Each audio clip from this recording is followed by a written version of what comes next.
was infectious, his ability mesmerizing, his passion for life at times excessive. For 10 of his 13 seasons, he was the hottest act in the NFL. His mere presence on the field changed the mood of a game. He didn't do sack dances and never beat his chest, but he had a talent for spectacle, making it up as he went along. And by the time his career was over, the outside linebacker position was changed forever.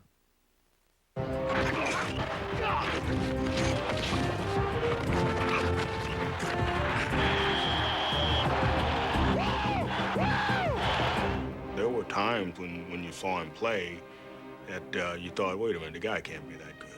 He just has a certain level of ferociousness, uncaged, that was just unmatched. He could run with the running backs, he could run with the wide receivers, it didn't matter. LT was going to get to you, and he was going to bring some heat. He wanted to hit a quarterback so hard that you see the snot come out of his nose. The fear that you had as an offensive team trying to block him, trying to game plan against him, it all added up to, oh my God, this guy's coming with fury. And a mean streak to attack, and destroy the enemy, no matter who that enemy is. I don't care how big you are. I don't care how strong you are. I don't care what technique you wanted to use on him. If he wanted to get to the quarterback, he would get there. LT could wreck your game, kill your quarterback. Basically, that's all you need in football. You know, that's basically the whole game. When I first came into the league, I could jump over players. I could run all day. It was like a man playing with boys, I tell you. I mean, it was like the first 4, 5, 6 years on this football field, there was no equal. He was frothing at the mouth to play football on Sunday, there's no question. Hey, baby, let's go out there like a bunch of crazy dogs. Have some fun. When you get a guy like Lawrence, who's got the size, the speed, the intensity, and everything else, and then he has the heart, then now you've got a Superman on your hands. The linebacker position was originally defined by Chicago legend Dick Butkus, who ruled his turf from 1965 to 1973 by dispensing heavy doses of pain and intimidation. I don't think I could ever say anybody was better than Butkus, but Lawrence Taylor was a machine that you could almost set to do something and then push the button and he'd do it. If Butkus defined the middle linebacker, Lawrence Taylor defined the outside linebacker. And he was a guy, for all his peccadillos, capable of just igniting a football team. Don, I gotta do better than this. There are very few players in any sport who revolutionized the position that they play. Lawrence Taylor changed the position of outside linebacker forever. Lawrence Taylor became the first linebacker that was a great pass rusher in the history of the NFL. He was the first of his kind. A 6'4", 250, 245-pound linebacker who run a 4.5 40. He had the speed of a defensive back and the presence of a great linebacker and the strength of a defensive lineman, and he combined all of that with a really nasty attitude. Hey, Shula, you better hope I never get back in there. I will kick your... You would think that his game was out of control when it was thoroughly in control. There was nothing that Lawrence Taylor could not do on a football field. I don't care if I got no sleep at all. Hey, there's no way you're gonna beat me because, listen, I'm just better than you. You're mine, Ryan, you're mine. You see that quarterback come under center, and he has the fear of God in his eyes because he's basically saying, this is a pass play and I'm going down. The best was always playing Philadelphia. Ron Jaworski. When I say fearful, I mean, it doesn't even come close to how he felt about Lawrence. He was on my back so many times, people thought my number was 56. The minute I'd come out of the huddle, I mean, my head's on a swivel. I'm looking for 56. Where is he? And I'm looking, I couldn't find him. Lawrence happened not to be in the game for whatever reason, and he couldn't find him. He was looking, he called timeout, and Lawrence was on the sideline. LT played to the whistle as hard as anybody, and I can never remember LT taking a cheap shot, and there were a lot of times he could have. Unbelievable intensity. He goes from whistle to whistle, and if you're in the way, he's going to hit you. There was a Babe Ruth-like quality to Lawrence Taylor. When he was on a football field on a Sunday afternoon, you couldn't take your eyes off him. He was a guy whose appetites and addictions were as large as his talent, same as the big. New York City is the biggest and the baddest. That's kind of what it is, and the same with Lawrence Taylor. The way he played, the talking, being physical, doing extraordinary things, all that really just kind of lends itself, I think, to New York. New York was the perfect place for LT, and it was the worst place for Lawrence Taylor. He said, I'm a country boy from North Carolina. He said, I look in my pocket and I've got $8,000 in $100 bills. He said, do you think I got into trouble? It's money, it's power, it's women, it's booze, it's parties, it's you know, for a lot of people, that's a dream world. The first time I ever met Lawrence Taylor, he was in that bar. He was really getting half-crocked, and so was I. And I said to him, you don't know how to drink. And he laughed and laughed. He didn't even run with the players. Not much. Because he didn't want anyone to really know what he was doing, you know, basically. He's going out and he's partying late at night, and he heard the rumor he's got a drug problem with cocaine. Whether you like LT, and I do, he's done a lot of screwed up things. But maybe that's what made him a little bit of what he is, too. Not only the physical gifts, but maybe being able to live on the edge and play on the edge. He has a book. The title of the book is very apropos. He enjoys living on the edge. I think, in a strange kind of way, wildness for Lawrence is a way of covering the part of him that's really shy. He's not so comfortable in a social setting unless he can be this sort of rip-roaring, dominant, bulletproof character. He tried to destroy other people on the football field. Off the field, maybe subconsciously, he was destroying himself. If you live hard and live fast, you will die hard and you will die fast. In football, I'm an all-pro. There's not a defense you can set up that I don't know where to be, when to be there, and how to run it. All-pro on the field, but just another free agent in the game of life. This ESPN Classic program is brought to you by Bud Light. For the great taste that won't fill you up and never let you down, make it a Bud Light. These are quarter carats and these are half. They're beautiful. What kind of cut is that? This is a... Born in Williamsburg, Virginia on February 4th, 1959, Lawrence Julius Taylor was the second of three sons. Lawrence was energetic, didn't follow rules too well, but we worked on that a lot. We always tried to keep him busy, because if you didn't give him something constructive to do, he would get in more trouble. We used to climb on top of the house and jump off and see who could jump the furthest. I mean, if you give him a dare, I don't care what the dare was, he would go through with it. One of the best things that I could have done was to allow him to play sports. His father played baseball, and he was real good. And so the children just followed in his footsteps. In Williamsburg, we had a few acres of land, so in the front yard, we had a football field and a baseball field. In the backyard, we had the basketball court. That's something that my father instilled in us, sports. He played basketball, football with us, baseball with us, and in our eyes, he was the best. If you could beat him, then you got to another level. Called Lonnie by friends and family, Taylor dreamed of a career in the major leagues. We always thought he was going to play baseball because he was such a great baseball player. He played catcher. I remember him breaking a couple bones of individuals trying to steal home on him.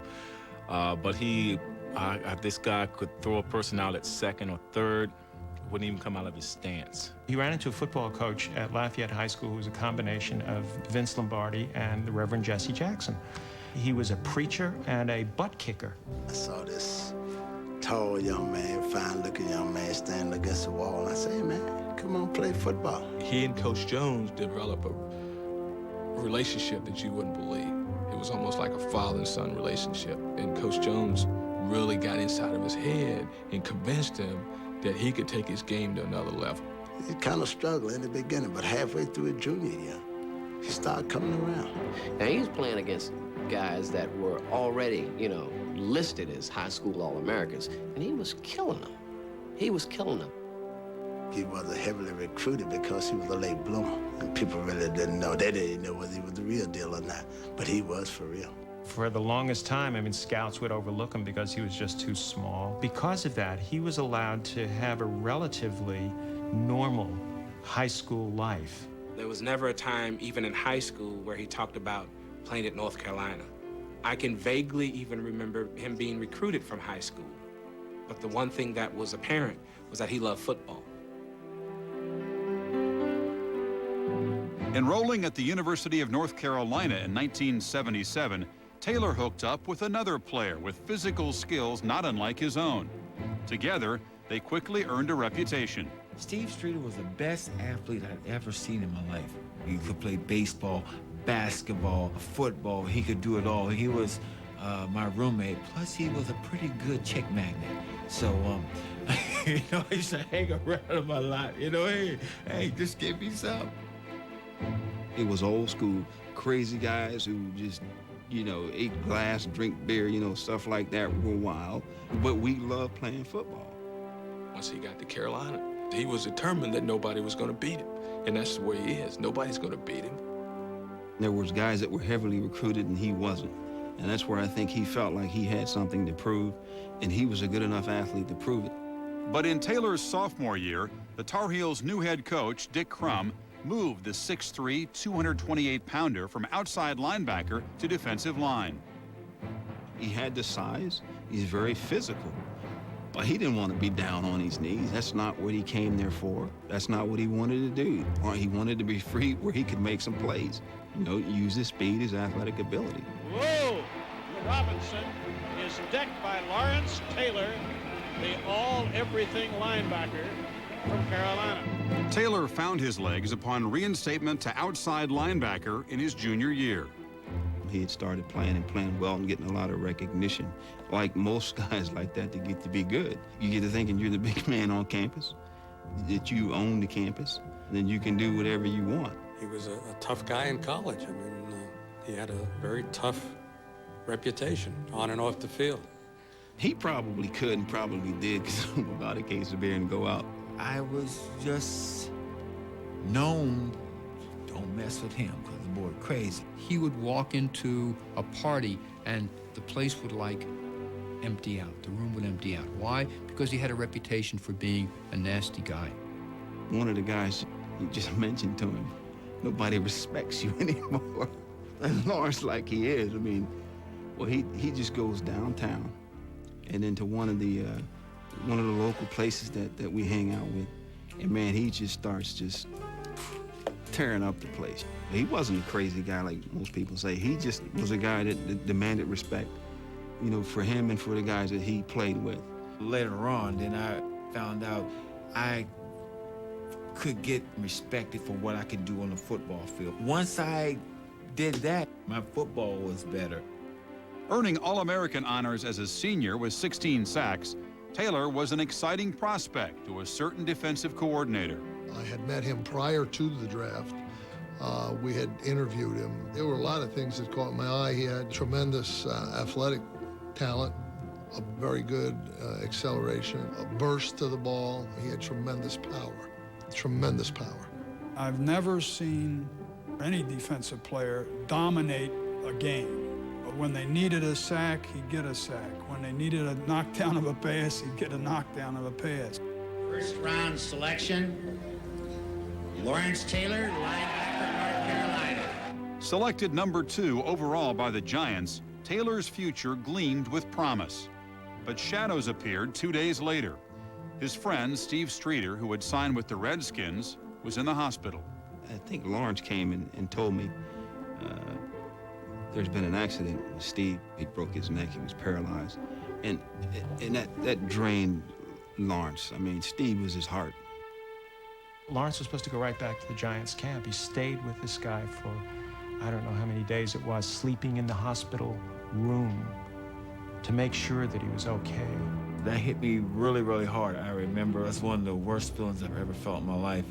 First, he devoted his initial season with the Giants to Steve. And second, I think it also threw him into another level of denial because he couldn't understand what it was that happened. The bow. Resistance.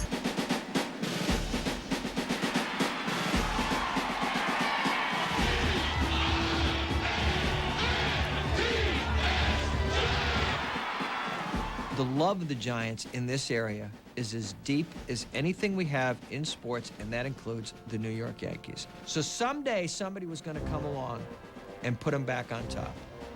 And Taylor was that guy.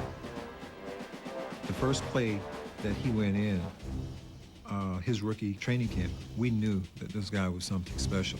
You saw things that just made you go, my God, did you see that? The Giants had already had a pretty good linebacking core, and we didn't really feel like we needed another linebacker.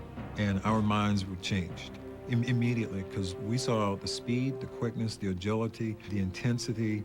We saw that he had everything. Played him in a preseason game his rookie year at Giant Stadium, and he looked killed me. Kept hitting me in my back, in my ribs. I don't know who he was. We had a lethal weapon at linebacker, one that could change the course of a game if we utilized him in the right way, and that's what Parcells wanted to do. That's the way to go, baby. That's it, kids. The thing that first struck me was his ability to accelerate this powerful body so quickly. We had kind of a rookie scrimmage. It was really very difficult for the offense to try to even operate because he had 4 or 5 sacks. Parcells made the professional education of Taylor his top priority. I felt he just got on me every play. I couldn't do nothing right. Every play I had to listen, Bill, just yap. I don't think a father could pull the chain on their son better than he did with Lawrence. And he would pick his spots about 3 times a year, man. He would get in Lawrence's ear, and I tell you, that week was like the greatest week because, you know, well, a couple things. We were going to win, Lawrence was going to be great, and there was going to be a lot of fun on the practice field because Bill was going to be all over Lawrence. Every day went on and on and on, and then finally I told Bill, you listen, hey, you got a couple choices. You can trade me, you can cut me, you can put somebody else in, but you got to get the hell off my back. It wasn't always pleasant communication, but it was communication, and I really genuinely liked him a lot. A guy like Taylor was made for a guy like Bill who would figure out what to do with him. Exploit his skills and put him in the position where he can do the things that he can do best, and Bill did that very well. Instead of trying to get him to adjust to what they were doing and play an overall defense, rush, zone, man, everything, they just let him rush, and then he became Lawrence Taylor. I know Bill Parcells told him on a couple of occasions, you shouldn't make that play because we don't have it designed in our defense. And LT would say, well, it worked, didn't it? And the next week, they'd have it in their defense. The thing that he never got a lot of credit for was his mindset and his mental game was just at a different level than most players, even today. He would inspire me, his teammates, the rest of the defense. He would do those kinds of things, and it's a rare person that can do that. I think they are a lot alike in that, you know, they're both guys who want to win. You get a real good coach and you get a real good player, and they buy into each other. They can lead the team that way. It leads you to good things. It leads you to winning times. With Parcells pointing the way, Taylor pounded the competition, winning Defensive Player of the Year, NFL Rookie of the Year, and playing in his first of a record 10 straight Pro Bowls. Meanwhile, the Giants reached the playoffs for the first time in 18 years, then defeated Philadelphia in the first round. The next season, the Giants failed to make the playoffs, but on Thanksgiving Day, Taylor left no doubts as to his greatness. It was the most phenomenal play I'd ever seen. I mean, it was almost like watching a stage, and he was the star. He made every tackle, he knocked the quarterback down. Until I saw Lawrence Taylor, I never saw a defensive player win a game by himself. I remember they were driving down for the winning touchdown, and I'm really thinking, if he throws his pass, I'm going all the way. And behind him was a guy named Leonard Thomas, who was the fastest man on our team.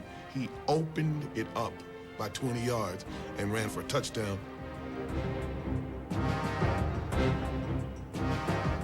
With Bill Parcells in his 4th year as head coach, Taylor reached his zenith in 1986, a career-high 20.5 sacks, and the first linebacker to be named MVP.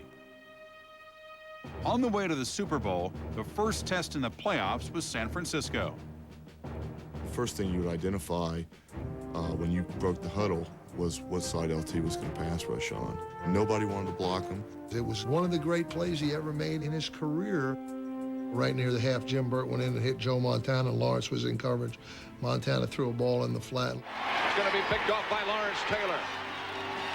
And he's got a lot of room to run. Montana is down. Taylor is in the end zone. Playing at the height of his game, Taylor propelled the Giants into Super Bowl 21, pounding Denver into the turf 39-20. Their first Super Bowl championship, their first NFL title since 1956.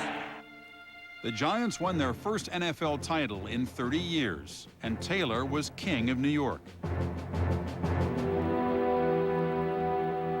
In San Francisco, it was Montana. In Chicago, it was Walter Payton. In Giant Stadium, it was 56. That was it. I mean, it was 56. He is the guy. He led the parade. He was the whole deal. Lawrence once said it's tough being LT. You know, if it's tough being LT, then you don't wear a half-inch diamond LT earring hanging out of your ear and walk through airports. He wanted you to know he was there. I'm in the house. I'm the biggest, baddest persona in this room, and you better acknowledge it. The people that you surround yourself with are the people that are going to lead you right or wrong. And to me, it was clear that off the football field, LT had a bad environment. He surrounded himself with the wrong people. All this fame creates a monster. A lot of these guys don't never learn how to handle it. We don't have no schools out there where a guy can go and learn how to handle these problems. This is trial and error. This is learning as you go. In the summer of '87, Taylor confirmed he was failing in the school of life when his autobiography revealed that the rumors were true. LT had been using illegal drugs since his 2nd season. I mean, I was really, really living in the fast lane. I thought I would never live to be 30. Matter of fact, the Giants took out an insurance policy on me because they didn't feel like I was going to live to be 30. It's a damn shame when someone like Lawrence Taylor actually gunks up a great career with stupidity and an inability to control his own life off the field. Classic. Do we have the sense that he had a drinking and drug problem? Yeah, probably. Did you sometimes wonder how he was beating the system with drug testing? Yeah, you sure did. They took a random test of LT, and they sent it to the lab, and the people at the lab said, we can't figure it out. And after 10 days, they finally figured out it was apple juice. He enjoyed the idea of fooling the authorities. He was playing games with the people who were trying to trap him. And I think that in doing that, he trapped himself. When Taylor tested positive for cocaine in August of 1987, he was placed in stage 1 of the NFL's 3 strikes and you're out drug rehabilitation program. It was a very down time for us as a team, as a franchise, but particularly for Lawrence as an individual. It was devastating, and for Linda, his wife then, it was horrifying. I think for LT it was horrifying too in ways that he came to appreciate too late. His wife called me and she said that he was distraught.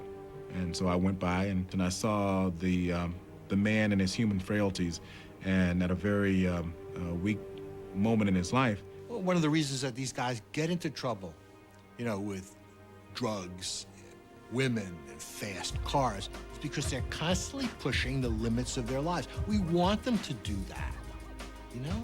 And we just can't turn them off and say, game's over, now we just want you to go sit in your room and watch television until you come and play for us again.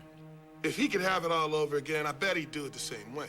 He said, I'm Lawrence Taylor, I'm living on the edge, I play on the edge, I come to win. I don't remember hearing LT too many times say he's sorry. It just doesn't fit who LT is, you know what I mean? It's like, I think fans would be disappointed if LT said he was sorry. 12 months later, Taylor again tested positive for cocaine. he was suspended for 30 days.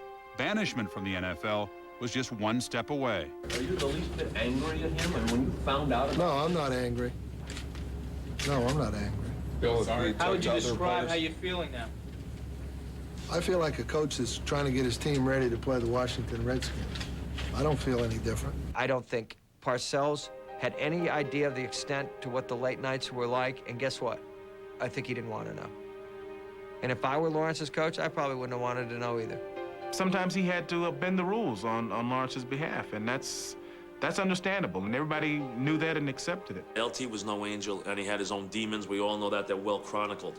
So I don't know if Bill could have done anything different. I'm sure there were things Bill wished he could have done to keep LT out of trouble. I don't know what anybody else expects. I don't care what anybody else expects. I just care about him. He obviously had some things that affected him a little bit, but I think he made every effort to try to be as professional as he could most of the time.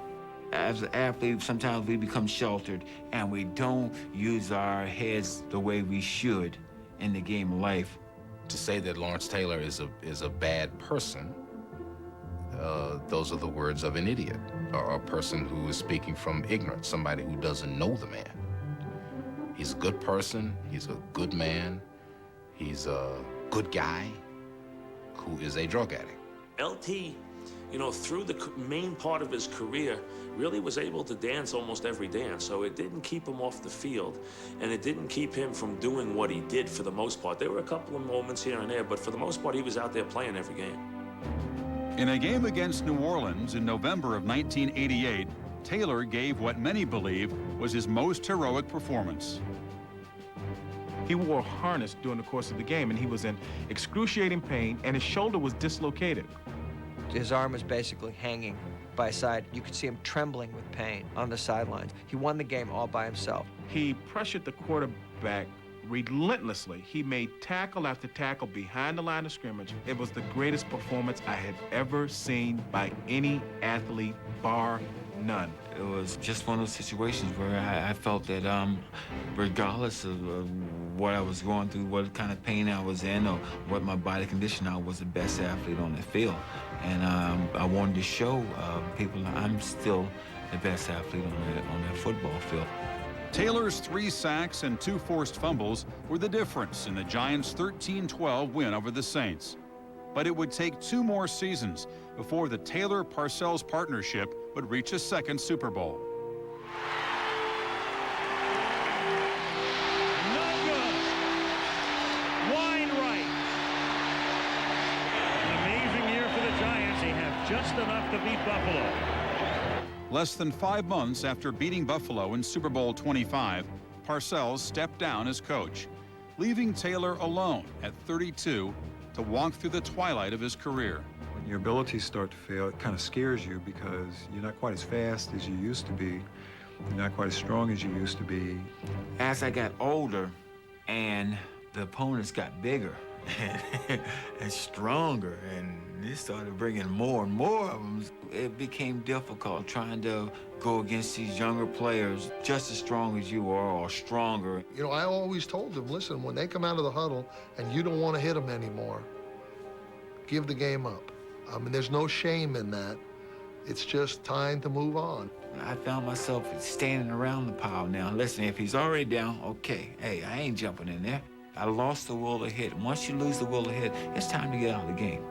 I put in my time. I can't play till I'm 100, don't want to play. I put in my time. Everybody has to come to grip with the time they want to leave the game. This is the time I want to leave the game. On October 10th, 1994, a grateful, if fallen, king of New York stood in Giants Stadium and exchanged love notes with 77,000 of his loyal subjects. You know, I should be nervous, but I'm not, because I'm in my house and with my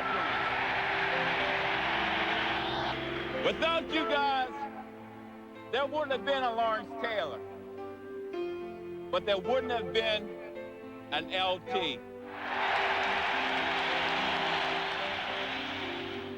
I think when you talk about the great player, you talk about championships, first of all. But you also talk about the player who changes the game. LT completely changed the game. Joe Gibbs said that the reason that they went to more of a one-back offense was to deploy a player consistently in front of Lawrence.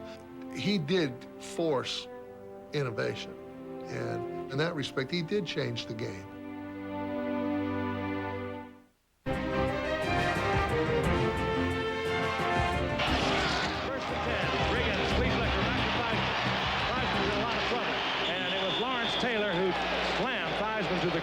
I heard the bone snap.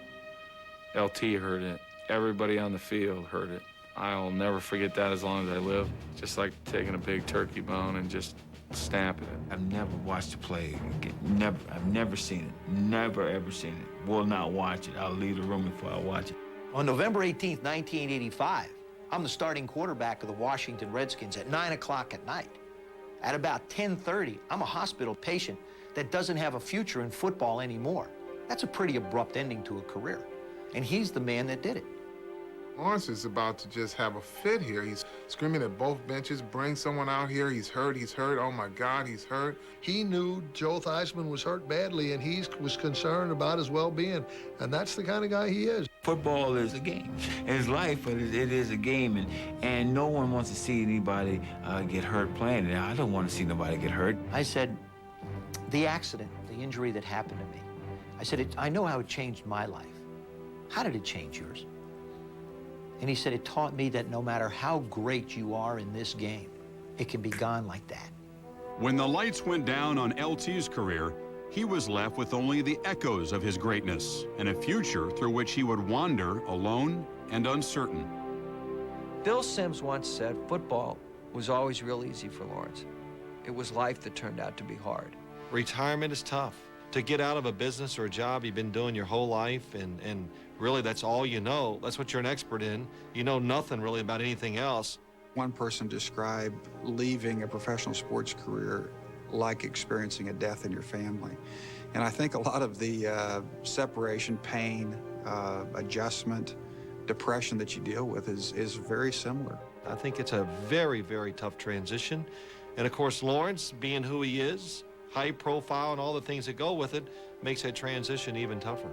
In 1994, Taylor was hired as an NFL analyst on TNT, but reviews of his work were not favorable. And John Guy is here again tonight to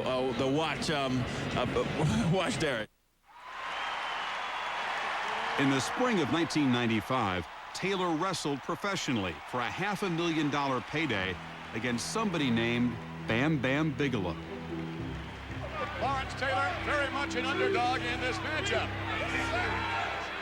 I'm telling you what, man, this is the fourth quarter for LT right here. I just don't think that he has found anything to replace the high that you feel on Sunday. He was always involved in different things, and most of it, had a short lifespan. He was always usually successful early, and then the bottom would fall out. Later in 1995, the bottom fell out of Taylor's business, All Pro Products. Victims of what turned out to be stock fraud, he and his investors lost almost $11 million. I should have really paid attention to more of off-field things than I did on-field things. Lawrence Taylor was taught to go all out and to do everything he could to wreak havoc. Unfortunately, most of the havoc he wrought after he left football was in his own life.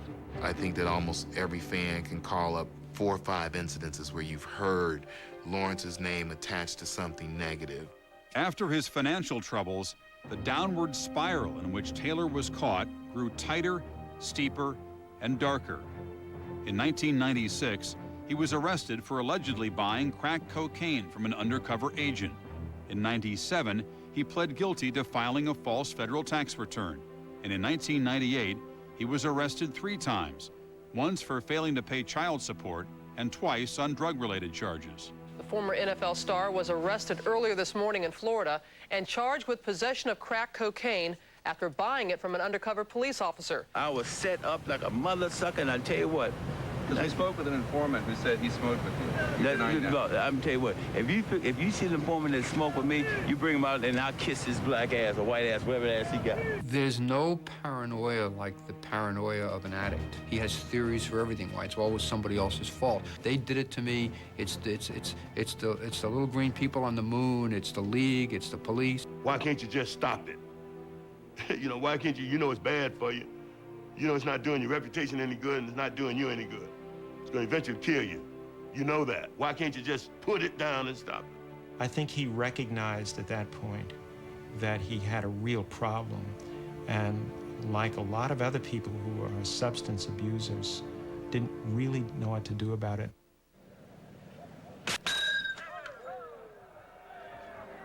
You know, he once said that he cured himself of his drug addiction by playing golf. And I suggested in a column that, geez, we had missed the boat, that we should have Lawrence Taylor pitch and putt rehab centers where, you know, if you put the ball through the windmill on 18, you not only got a free round, but you could pronounce yourself cured. Sometimes we need to pray for him, and we need to give it over to God and let him work it out.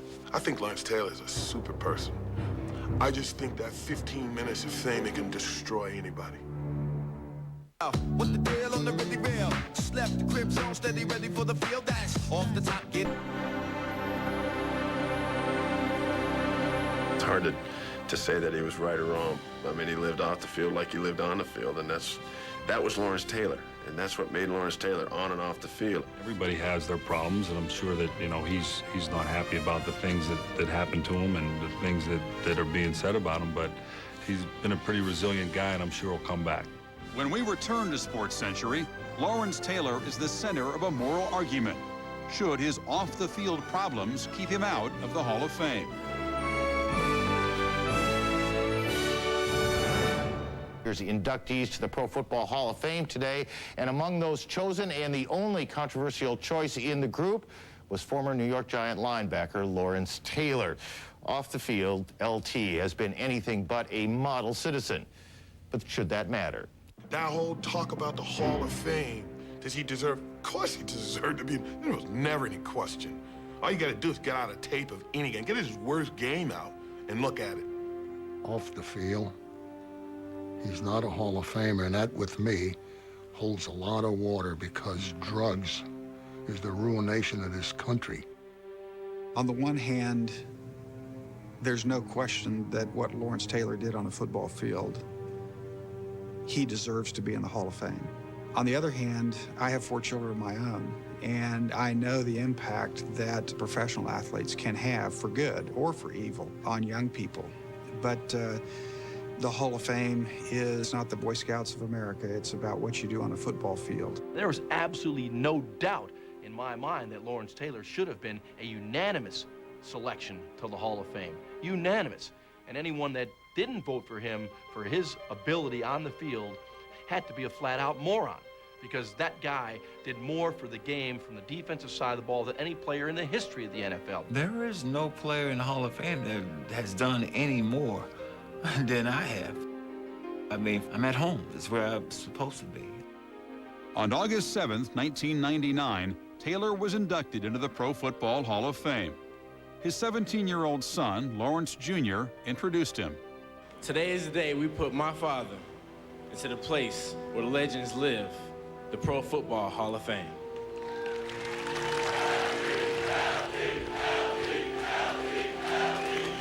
Just the motion and stuff. I had to catch myself there. I had to catch myself, but I tell you, it was one of the greatest things that ever happened to me in my life. I'd like to thank my kids for understanding that people do make mistakes in life, and somehow they have the ability to forgive me and love me anyway, and I thank you for that. With his legacy safely housed in Canton, it remained for Taylor to reorder his real-life priorities. I've had the limelight and been the big star life of the party and everything, but you know, I have more fun now that I don't have the drug problems. I think he has some great qualities, and he's worked very, very hard at getting his life under control. It's a combination of things. You know, life in Florida helped me get to it. 60 days in a rehab a couple years ago, that helped me get to it. I think that he's mindful of what it is that's happened to him. He's a smart guy. My hope is that he finds whatever it was that was missing that created the need for drugs. LT was probably made to play those Sunday afternoons. That's what he was born to do. To find something else that maybe equals that or produces the thrill for him, it's probably hard to find, and I think that's probably been a big struggle for him. Tonight, we're coming at you from West Texas. You know, we're supposed to look like cowboys, and I can pull it off because I look like a cowboy, but you absolutely look stupid. Hey, why are you always up on my woman? Why is it every time you see me talking to her, you roll up on me like this? You feeling insecure? Lamont, he's just kidding. No, man, back up right now. Though his interest in acting is not likely to match his love for football, Taylor at least has found a new way to perform under the lights. I think acting is a tremendous profession for him because the one thing about Lawrence, there's nothing he doesn't think he can conquer. He can get it done. And if he wants to act, I think he'll do very well in it. When a man looks back on his life, he should be proud of all of it. Not just the years he spent in pads and cleats. It's like anything else, the more you do it, the better you become at it. I'm learning the ropes, and I'm enjoying it. Yeah, I really am. I want him to do great. He's one of those people that gave me so much enjoyment. Just as a sports fan, I want things to work out for him. He could will himself to do so many things on the football field. Everyone knows that Lawrence has a problem. If he can't will himself out of that problem, then what he's dealing with is stronger than he is. Football was a stage for Lawrence Taylor to perform his special brand of public theater. His vicious sacks were on display for all to see, and we watched, fascinated. Out of football, LT is still on stage, his rap sheet a public theater of humiliation. And we watch, wondering how the story will end. He redefined the fierceness of his sport. Can he redefine himself? For ESPN Classic SportsCentury, I'm Chris Fowler.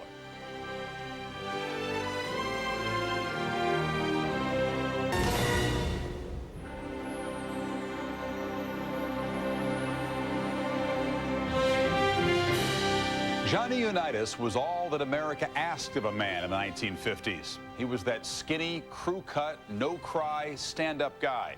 He never got word that he wasn't supposed to make it. Blessed with a hard nose and a strong arm, he had a heart that pumped ice water with 2 minutes left.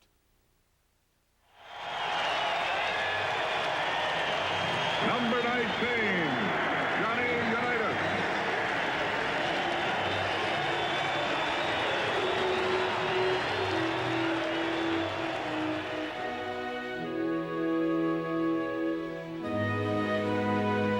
You talk about come from behind wins, you talk about passing marks, you talk about big plays, you talk about anything in quarterbacking. Johnny Unitas set the standard for what quarterbacks are today.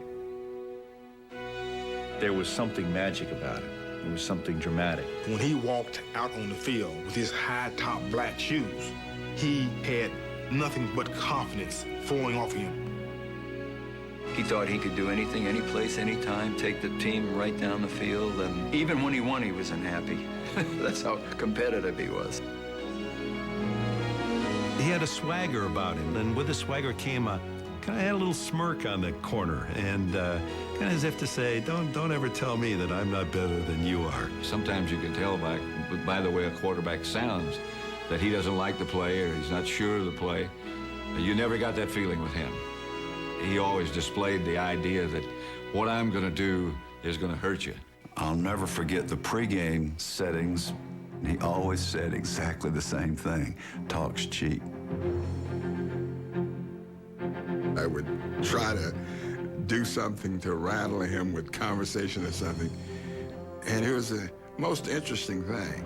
He would look at me and he would never show one concern as I could see it. I used to walk over and talk to Johnny on a, when he was, like he'd call timeout. And I said, John, you know you don't need no timeout, man. He said, oh, you know you need the rest. You could hit him, you could knock him down, you could break his nose, he'd get right back up and come back. Sometimes they'd hit him and his finger would come at pointing this way, and he wouldn't even come out of the game. He'd run to the sideline, he'd hold his hand out, and he'd say, "Fix this thing." A guy broke through the line, hit him, pushed his head in the ground. He called the same play, let the guy come through and broke his nose with the football. I said, that's my hero. I dug him before that, but when he did that, I said, yeah, that's our leader.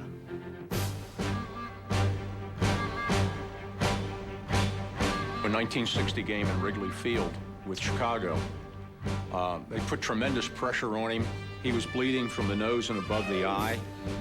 It was late in the game, into the last 2 minutes. Bill George got there just before I did and had him low, and I hit him high, and that thing went through and just cut his nose. We thought he was out. I couldn't even look him in the face. It was so bloody. He reached down and got a handful of mud and dirt and stuck up his nose like this and packed him. He said, I'll be okay. The trainer wanted to take him out. He said, you take me out, I'll kill you. You know, he didn't want to leave, and he didn't leave. And then he threw a pass to Lenny Moore in the last minute of the game, and we beat the Bears. Tough, gutsy, even thought heroic. Unitas set one record early in his career that has gone unchallenged. When you think of a man who throws touchdown passes in 47 consecutive games, that's hard to imagine. A last chance pass from Unitas hits Richardson, and he steps over the line for the TD. It's a 13-10 win for the Colts. Unitas' streak of 47 consecutive games throwing touchdown passes is impressive, especially when you look at how far he exceeds second place. Nobody else has had a streak longer than 30. What Unitas lacked in physical gifts, he more than made up for with a perfect quarterbacking mind. I don't think John had the greatest arm, but he sure as hell got that ball to whoever he wanted to throw it to. I know he had the greatest brain. I thought that John Unitas could read my mind. And I thought he knew what defense I'd call in this situation. So I'd call another defense. And after he beat all 9 of my defenses one time, I got in the huddle and I said, well, guys, he's beaten all 9. I said, does anybody have a suggestion? I tell you, you could never feel safe in any game with Johnny Unitas. Sooner or later, you could expect him to get hot. And when he was hot, nobody was better than Johnny Unitas. He's a killer, man. He had an instinct. In the 2 minutes, if he got you down to the 2-minute drill where he was a few points behind, you got a problem. He was the best I ever seen at it. What Unitas asked of himself was no less than what he expected from every player under his command. John's a quiet guy, but everybody respected John. If John say do something, man, you better do it. I might say something nice about a certain coach, and John would say, Billy, the guy's a jerk. And I knew the conversation was over. It didn't matter what I thought. John was the kind of a guy that if you didn't stay out after practice to work on timing, he didn't throw to you in the game. He's the type of guy that if he goes back there and there's this right guard over here not doing a good job, he'd give him the devil. On your starting, he beat me 3 times in a row, and John Unitas, he says, can't you block him? He said, if you do it again, I'm gonna take you out the game. Johnny did whatever he had to do. If he had to cuss you out, he would cuss you out. If our center was breaking down, immediately, Unitas was saying, hey, what do you want me to do? You want me to come up there and help you block him? I got to do my job. You do your job. The opposition hit him in the mouth, and I get back to the huddle, and John's guys would kind of blink, and he'd look at me, and he'd say, 74. Well, I know who it is. That's all he would say. I got clotheslined and knocked out. I said, who did that to me? Who did that to me? Unitas said, shut up. I'm the only one that talk in the huddle. Out of the huddle and off the field, Unitas remained the captain. As an outsider, if you didn't really know him or you weren't on the team, you'd say he's cocky. It was hard to get close to John. He didn't want to show any favorites, you know. He wanted to be over here. The team was over here, but when we came in, he was, you know, he was still we. Unitas never, hung with any group of guys. Friendly enough to say, hey, come on, man, let's have a beer. Yeah, I think I have a couple beers, you know, and whatever, and laughing and joking with the guys. But then, okay, well, we've done this, now it's time for me to do what I got to do. Had a memory like an elephant. If you hurt him or if he thought that you invaded his privacy, the next time around you were going to get short shrift from him. You'd ask him a question, he'd answer it. That'd be it. There'd no be explanation, no nothing. Yes, no. Nothing bothered him. It's very, very rare that you would see John express an outward emotion. He'd just feel that, you know, this happened and that happened, and in his mind, whatever it was justified. But for a post-war generation just beginning to embrace professional football, Unitas filled the hero's role from head to toe. If you're talking 50s and early 60s, of course. Look at that haircut and those shoes. My goodness. Yeah. Johnny was the man. The Pat Boone Chevy Showroom. Johnny, on behalf of Sport Magazine, Pat and I would like to present you with this beautiful 1959 Chevrolet Corvette as your award for being chosen the outstanding player in the championship playoff game with the New York Giants.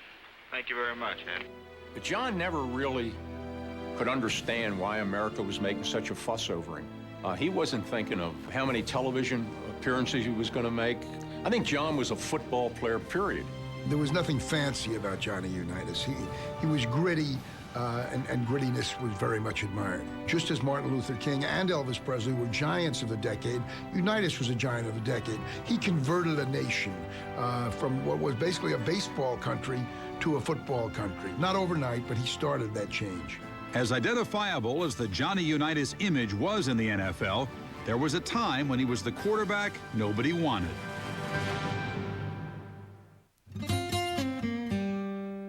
Yogi Berra had an original way of expressing.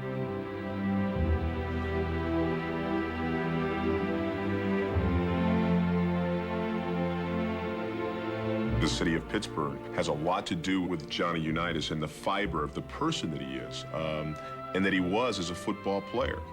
Western Pennsylvania, many of the people in the steel mills, coal mines in the 40s and 50s certainly were blue-collar workers, and as athletes, that was the way out of the mills or the mines at the time. Unitas was one of 4 children raised in a blue-collar household in Pittsburgh's South Side section. When Johnny was 5, his father died of kidney failure, leaving his Lithuanian-born mother to raise the family by herself. His mother, Helen, she was working 2 jobs, and that's where John Unitas gets his work ethic from. My mother instilled plenty in him. You know, the idea of you just don't quit. She had a saying, if you had a need, it would be discussed. But if it was a want, she didn't want to hear about it. By 12, Unitas had discovered his passion, throwing a football. He just practiced incessantly, throwing passes. Took a piece of bull rope and tied a tire on a tree limb, and Shirley used to go and swing the tire back and forth and try to throw the ball through it. Oh, he was so thin when he got tackled. It just made you cringe because you didn't know if he was going to get up or not. Johnny's ability to absorb pain was demonstrated when a freak accident occurred at home. My mom had an automatic on the mantle. Apparently he went up there, got a chair or ladder and got the gun down, and I guess he took the clip out. And didn't know that there was a bullet in the chamber. So he must have had it in his hand like this and been looking at it, and he pulled the trigger and whacked his finger. The bone was shattered, but he played with a splint on for the whole season. But he didn't cry when that happened either. In his dreams, the 145-pound Unitas fit into just one college uniform, but it turned out he wasn't the right size. John told me he wanted to go to Notre Dame, but they took a look at him and said, no, we don't want you. He went to Notre Dame and they didn't keep him. And I once mentioned that to Frank Leahy. He said, did John Unitas really show up at Notre Dame? I said, yes, and they threw him out. So he turned and he just stared out the window. He was a guy that could make the most out of what seemed to be nothing. He was not a celebrated high school player. The University of Louisville was about the only place it would take him. One day during the summer, I got a letter from him saying, I want to come to Louisville. We really got him because of persistence, but nobody else wanted him. After 5 games of his freshman year, Unitas was named the starting quarterback. Despite injuries his junior and senior seasons, he passed for more than 3,000 yards and 27 touchdowns in his college career. But doubt lingered when the Steelers selected him in the 9th round of the 1955 NFL Draft. He did have a little trouble learning the pro game, and his arm, of course, was so strong that it was he threw just as hard at 10 yards as he did at 40. The head coach was a guy named Walt Kiesling. And Art Rooney's twin sons were ball boys traveling with the team. And they told him, Dad, the best quarterback out here is Johnny Unitas, but the coach will only let him throw to us on the sidelines. Kiesling had hoped to be able to give him $100 a week to practice with the team every day, just have him there and train him. And the Steelers were having a little trouble with the preseasons, hadn't won any. Ticket sales were poor, and unfortunately the owner said, we can't afford to carry these extra players. They gave him $10 and told him that he could leave. He kept the $10, put it in his pocket, and hitchhiked home because he was married and was going to have a baby, and he needed $10. He was very dejected, very disappointed. He had his heart set on playing for his hometown team. While working construction in Pittsburgh, Unitas was approached to play at $6 a game for a local semi-pro team called the Bloomfield Rams. Played our first game, he just played defense. He didn't play any offense because he didn't know the plays. And after that, he played every offense and defensive play for the rest of the season. A lot of the fields they played on were devoid of grass, and they'd come out with an oil machine and oil the field down to keep the dust down before they ever kicked off. There was sewers right in the middle of the field, and glass was all over the place, all over the fields, and you got cut and bruises and whatever. In late '55, the Colts received a letter urging them to sign Unitas. Coach Weeb Eubank took a look, then took a chance. But it was all through friends who had seen him. I trusted the friend, and we needed the quarterback. When he first came to Baltimore, he was Unitas. Nobody even knew what his bloody name was. I look over, and here's this skinny guy, you know, with a crew cut, and he's got a bad shoulder. I said, who the hell is that guy? I said, how the hell is he going to make the team? He's got a bad shoulder. I went to the Colts training camp in Baltimore and worked with John. John looked you right in the eye, and you could tell he was, absorbing what you were telling him. It was obvious to me that he had the raw material to be a great quarterback. There was an exhibition game, and here comes this clown out on the football field, and he looked like Humpty Dumpty, and he had an old jersey pulled up with rubber bands holding the sleeves up, and you just knew that they were going to keep this guy, whoever he was, and all of a sudden he was zipping here, zipping there. Who is this guy?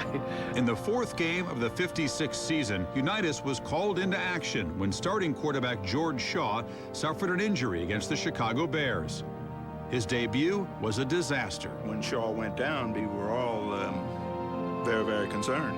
And then Unitas came in, and of course we remember that first play. I saw the pass coming, anticipated the pass, and intercepted the pass. Just ran it back for a 61-yard touchdown. And enjoyed that. So his first completed NFL pass was a touchdown to a defensive back. And getting hit with that type of setback is going to affect him. And that's just the way he played his whole career. He maybe got cut, but he knew. He knew. And that's the important part. I'm good. I know I'm good. I know I'm better. Why did they do this to me? I'm going to show these guys. And he just kept plugging in there and plugging in there and plugging in there, and pow, he shut him down. Jumping out of planes and rolling out of boats. Being a SEAL is something I've always wanted to do. Championship of professional football. December 28, 1958 was the day professional football came of age. 40 million watched on national TV. In the pregame hum of 64,000 strong at Yankee Stadium, one man's history rode the airwaves. That's what put John Unitas into everybody's living room, everybody's mind, and in many cases, everybody's heart. Unitas takes to Amici, throws down in the end zone, and it's a touchdown. Unitas led the Colts to a 14-3 advantage in the second quarter, only to see the Giants rally in the second half. and it's good to Gifford, and Gifford goes in for the score. We were in pretty good control of the football game, and we had a third down and about a yard. And they gave the ball to Frank Gifford. And Frank ran off tackle, and he made the yard. And the officials didn't think he made the yard.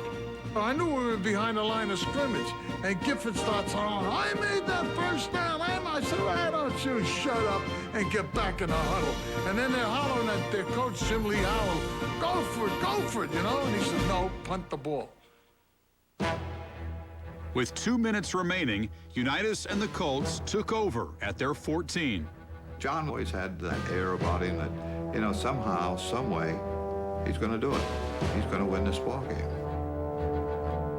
There was no way that we thought that Johnny Unitas could bring that team that far and get a field goal. No way we thought that. I think if I had one shot at one game, the final drive, I needed one quarterback to do it. It could be Unitas. Third down coming up, 10 to go. Again, Unitas is back. Sets, looks, throws out to the right. Good to Moore, I believe. Lenny Moore. The completion gave a pale ray of hope to the Colts. Unitas did the rest. Back goes Unitas to throw. Sets, throws. It's good to Berry. Berry in the middle of the Giants secondary. Shakes one man off, shakes another. Is finally caught up with at about the 50-yard line and down at the 50-yard line. In our system, I could talk to John during the ball game and say, I can beat this guy on this route. Or, don't throw to me. I can't get open right now. This guy's got me covered. That's the way we operated. First and 10 to go on the 50. He fakes, throws to Berry. Berry shakes off one man. Karlivitz is tackled by another. We were watching Baltimore drive, and we were watching Unitas to Berry, and I thought, oh, no. The sweep up the field was like General Patton and his crew just moving across Europe. It's unstoppable. Unitas back to throw, does throw. It's good to Berry. Berry shakes loose from one man to the 20, the 15. He's down on the 13-yard line. It was, 8 yards, 12 yards, 10 yards, and was relentless. Kept thinking that our defensive team would stop him somewhere along the line. And I guess most ordinary mortals, they would have stopped, but he wasn't ordinary. There's the kick, and the kick by Myra is good, and the game is tied with 7 seconds to go. That was the kind of drama that football had never seen before. Take the team down the field, kick the field goal. Nobody had heard of a 2-minute drill. Johnny Unitas invented the 2-minute drill. In the first sudden death game in NFL history, the Colts defense stymied the Giants on their first possession and gave Unitas the chance to ply his magic again. Third down about 15. Unitas going back to throw. This time he gets protection. Starts to run with the ball. Now he throws. It's good to Berry. He's at the 45. If you thought he was going to pass, he'd run. If you thought he was going to run, he'd pass.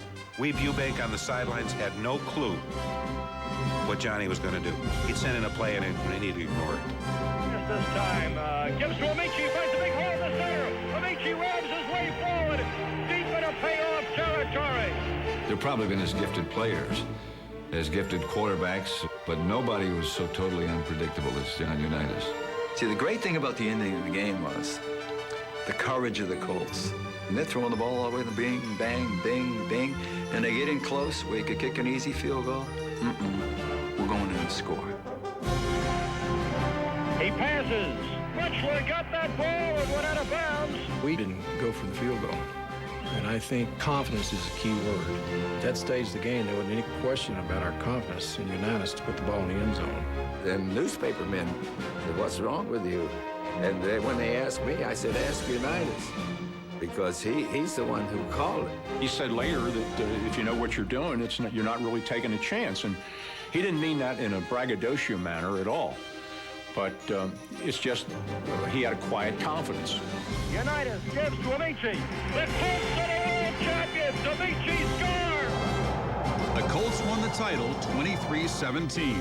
And Unitas, who threw for 349 yards, had taken the NFL into the future.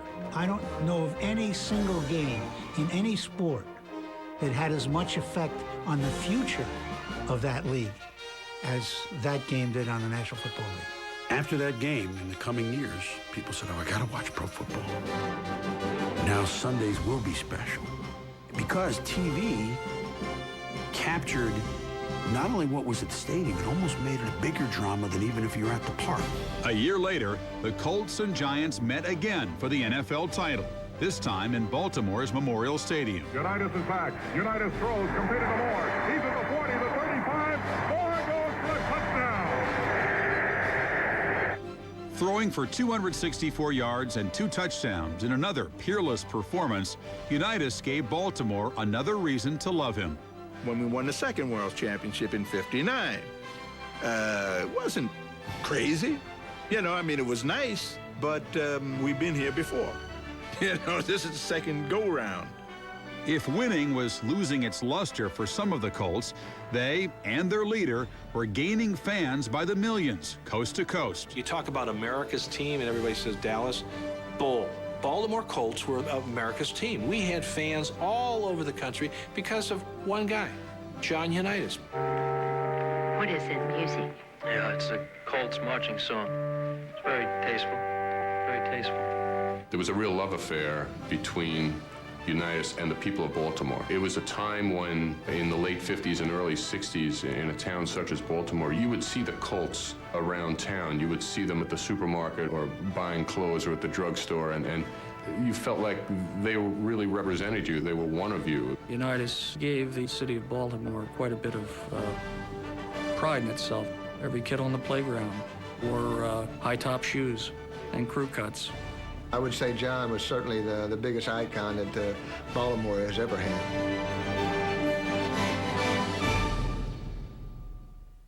What's the deal on the Ricky Bill? Now get our bet. After passing for almost 9,000 yards and 84 touchdowns in his first 4 seasons, Unitas became a target throughout the NFL. Over the next 3 years, his interceptions outnumbered his touchdown passes. In 1963, Weeb Ewbank was replaced by Don Shula, a former Unitas teammate. The mix of Shula and Unitas proved volatile. Don was a young coach and now had to come in and coach the #1 quarterback who had already won 2 world championships. And it was a clash of 2 strong personalities. Those guys are thoroughbreds. They're not going to be hugging and kissing all the time. Of that, you can rest assured. Shula was a disciplinarian, and John wasn't used to that. He lost John when he started to overrule some of the things that John wanted to do. I was very, very aggressive and always said what I felt. And, you know, at times that works, at times it annoys people. He tried to make the Colts Team Shula instead of Team Unitas. And as long as Johnny Unitas is around, it will always be Team Unitas. Unitas knew how to get the team to back him. He would say, we're not going to run that play. This will work. Don't let me down. John wanted to call his own play. It wasn't that John fought Shula all the way, which he didn't. Anything Shula wanted to do, John did. But sure, he resented not being able to call his plays when he wanted to. Yeah, there was a clash there, and it's still a clash there, I believe. Despite the friction, Unitas played brilliantly under Shula, winning MVP awards in '64 and '67. When the battle-worn Unitas struggled with an elbow injury in '68, Earl Morrall led the Colts into Super Bowl III. But Unitas was ready to play against Namath and the Jets. Shula went to him and said, look, Earl got us here, so I'm going to start him. But I want you to be ready if things don't go right. And John said, I understand that, you know, and said, fine. He still didn't have the great velocity and strength in his arm yet. And I'd had a good year. A lot of things happened in that game that you don't ordinarily see. Morrall throws downfield, intercepted. That is the 3rd interception of the ball game for New York. With Morrall ineffective and the Colts down 7-0 at the half, the question was, how soon would Unitas see action? Well, my plan was to give Earl one more series in the 3rd quarter. And if we didn't get back into the ball game, that I was going to go to Unitas. I thought Shula handled it about as well as he could have, considering what Morrall had done, even though Morrall was having a bad day. The Colts didn't have the ball very much in the 3rd period. Maybe Unitas could have brought him back again. I would not say that he couldn't. After Morrall failed to score on the Colts' first 2 possessions, Shula turned to Unitas. The Jets were leading 13-0 late in the third quarter. The ball will come out to the 20-yard line, and John Unitas is now the quarterback for the Baltimore Colts. When Johnny came on the field in the Super Bowl, there was almost like, oh, me, what's going to happen? Because you knew he was the man. You knew he could bring them back. Once we saw him try to throw the ball, we knew that, hey, you know, he's not the man that he used to be. Unitas back to throw. 4 men out on the pattern. Good protection into the end zone. The pass is intercepted. The 4th interception of the ball game. John Unitas at that point was damaged goods. His arm wasn't what it was. On his third possession, Unitas directed a time-consuming 80-yard touchdown drive. The Colts regained possession on an onside kick with 3 minutes to go, but it was too little, too late. The heroics of 1958 seemed in another age. Time runs out. The Jets have won the Super Bowl. You know, I probably didn't put him in as soon as I should have put him in. I asked him once, had you started Super Bowl III, do you think Baltimore would have won? He said, I didn't need that much time.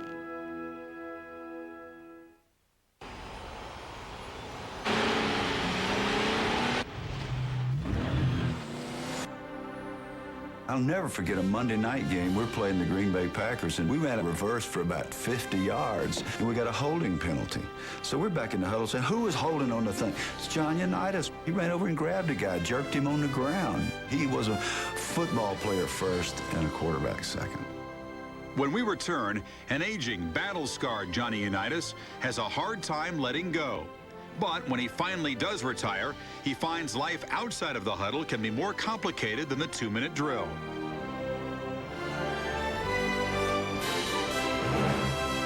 I remember seeing Johnny Unitas the first time. It was late in his career, and here's the great Johnny Unitas sitting on the trainer's bench, and he'd stripped down to just his shorts. And I look at this Johnny, that's Johnny Unitas? That's the greatest quarterback in my time right there? That's him? He does it with that body? He took a beating. He took a beating and got up there. He played, knock him down, get up again. I don't think that he was entirely immune to pain, but he had a high threshold. He could take a lot. The other players knew it. That's why they respected him so much. A lot of players would have been out for the season. He came back and played with bad elbows, bad knees, all types of injuries. In 1971, he tore his Achilles. When he takes off his shoes and his socks, the wound is open, and he's at practice. And so we're all saying, for gosh sakes, John, cool it. I think he really just felt like that's what you're supposed to do. His legs were giving him fits. I know his arm and his hand was pretty bad shape. But he stayed in there. The doctor said they don't know how he even threw the ball, you know, the last couple of seasons. But John is John. Very seldom do you ever see him out of the pocket. He knew that's where his place was. You come and get me. And they broke his jaw. They punctured his ribs. They did everything to him. He stayed in that pocket. Even when his stats were declining, his presence out in the field, his leadership, his sense of generating esprit de corps on a team was irreplaceable. His arm wasn't as strong as his early days, but he still had that confidence. He could still do it. He took us on a late drive in 1970 to beat the Oilers, and time was running out. In fact, we were out of timeouts, and he threw a post corner to Roy Jefferson from about 30 yards to win the game. And on the airplane going back, I said, John, did you see Jefferson catch the ball? He said, no. I said, how could you not watch him? He said, because I threw a perfect pass. There's nothing more I could do. My job was done. 2 years after the debacle of Super Bowl III, 37-year-old Johnny Unitas was leading the Colts into another Super Bowl. We really wanted that. For him, we were not nearly as physically gifted as the Cowboys. But I think also it would have been very nice for John to get another championship in which he directed the show. Unitas wanting to throw, throwing, and it is. And it's going to be a touchdown for Mackey, 75 yards. After the deflected touchdown pass to Mackey, Unitas was knocked out of the game. In an ironic role reversal, Morrill came off the bench and led the Colts to a field goal attempt with 9 seconds left. But when rookie kicker Jim O'Brien had an attack of the jitters, it was Unitas who stepped up. I remember before the field goal, Unitas just going up to him, and I don't know what he said to him, but whatever it was, it calmed him down, it relaxed him. There is the snap. The kick is up, it is long enough, it is good! And the Baltimore Colts have just won themselves a Super Bowl. When that ball went through the uprights, we hit the lottery. Forget about the past, we won Super Bowl V. In 1972, Unitas underwent two fundamental changes. He and wife Dorothy divorced after 18 years, and the Colts' new general manager, Joe Thomas, benched him. There was a phone call for John Unitas. So I said, hey, John, it's for you. And he was on the phone maybe 30 seconds. And John says, it was Thomas, I'm down. He told John Unitas that he wasn't playing anymore on the telephone. Yeah. He never changed expression. He was the same guy. As the season wore on, it became increasingly clear that the Unitas era at Baltimore was ending. On December 3rd, his fans filled Memorial Stadium, hoping for one last memory.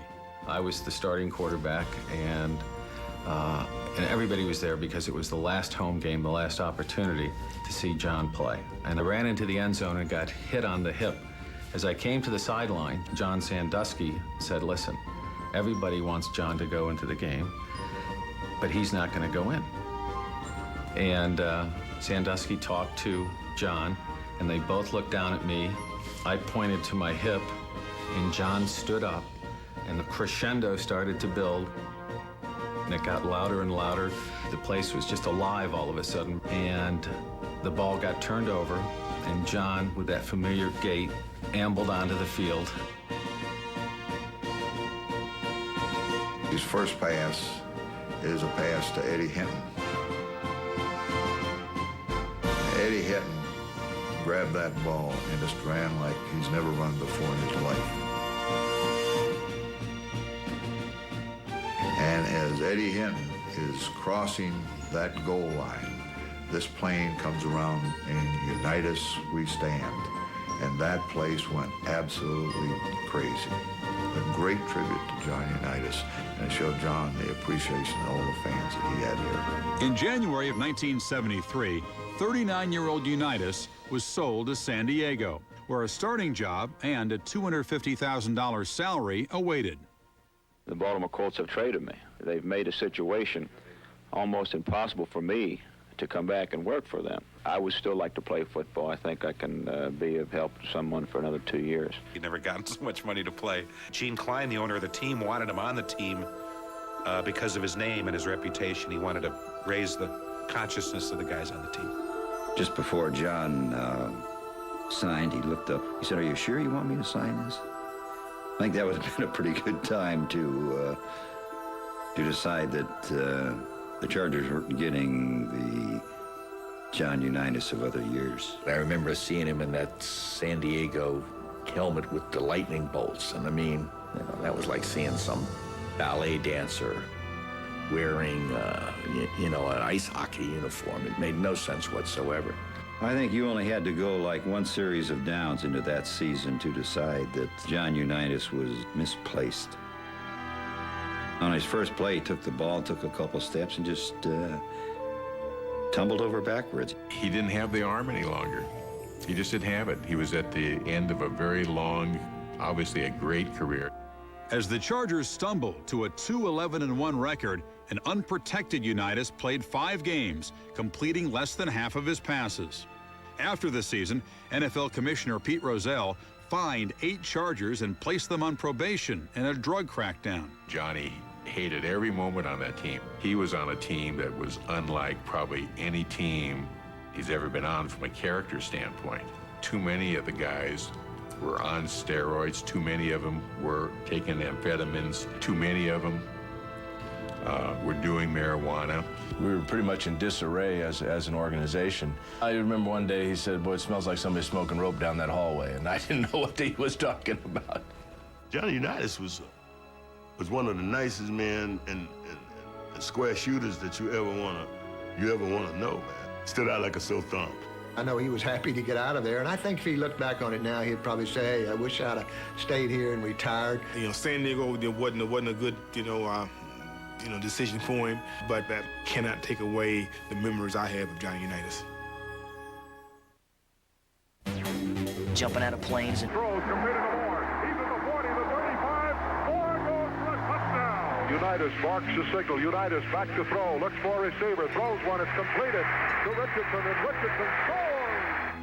He was the last of the guys who actually was a quarterback. All of these guys that you see nowadays are half quarterbacks. A quarterback, in the traditional sense, looked at the defense, thought up the play, gave the play to the players, and executed. Unitas ran the show. While Unitas and his new wife Sandy raised a family, he searched for new challenges off the field. Hired by CBS as a color analyst for NFL broadcasts, he was not outspoken enough. He's the best guy in the world, but he just doesn't have the personality to come across on television or at a dinner, and he's not forward the way the athletes are today. Show me a quiet athlete today who's a star, and I'll show you a guy's not making a lot of money. I think that Johnny Unitas sometimes probably struggles with the demons of, having been a great quarterback when not nearly the attention was given to it that's given to it now. He'd be making $30 million instead of what some of these guys are making today. Ladies and gentlemen, may I have your attention, please? The rule book does not define the word player. And as you say, Pepper, there's no way. For Unitas, life after 18 seasons of calling plays has incurred some losses. Bowling alleys in the 60s, a Florida land deal in the 70s, and a restaurant in the 80s. When he handicapped pro games for a gambling publication in 1981, the NFL ended his special consultancy to the Colts. In 1991, he filed for bankruptcy under Chapter 11. He didn't want to file bankruptcy, but that was the only thing he could do. Unitas had the cards in Baltimore. He had a great offensive line. He had good players. He knew how to run the table. Out of football, he didn't have the sharpness. He didn't really have the broad knowledge. And he thought he could do it, and he couldn't. I just think that there was probably never enough money for the number of years he put in. And I think that a couple of his business partners ran off and left him holding the bag on some notes, and John is such a great guy for sticking it out. He couldn't run away from it. He stayed and made them good. Johnny Unitas was always in charge on the field, and he trusted nobody. He trusted himself. He had the ball. He directed where everything went. And you would think that naturally this would carry over in the rest of his life. But that's not necessarily the case. Well, he was just too trusting, that's all. He relied on people when they didn't do what they were supposed to do. And it cost him big time. It knocked him down a little bit, but didn't hold him back. He worked it out. Unitas suffers almost constant pain from old injuries. He's had both knees replaced, and in 1993, he suffered a near-fatal heart attack. Yet number 19 has stayed the course, borne the hurt. I saw John, and his hand was arthritic. It was obvious that he was in pain. And I know John. John is a very proud man. And he doesn't like nobody feeling sorry for him. He never complains. And if you see him, how you doing, John? Great, Billy. I'm doing great. Never felt better. Everything's okay.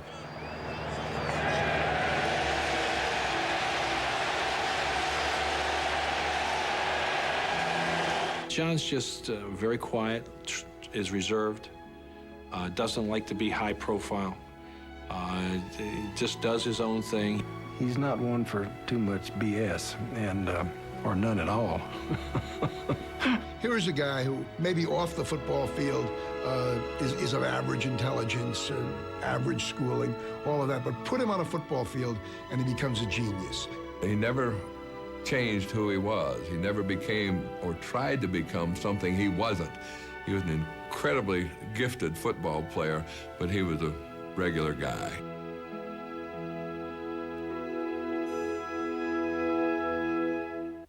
After the Colts packed up and moved to Indianapolis under the cover of night in 1984, Unitas demanded that his name and exploits be stricken from the Colts record book.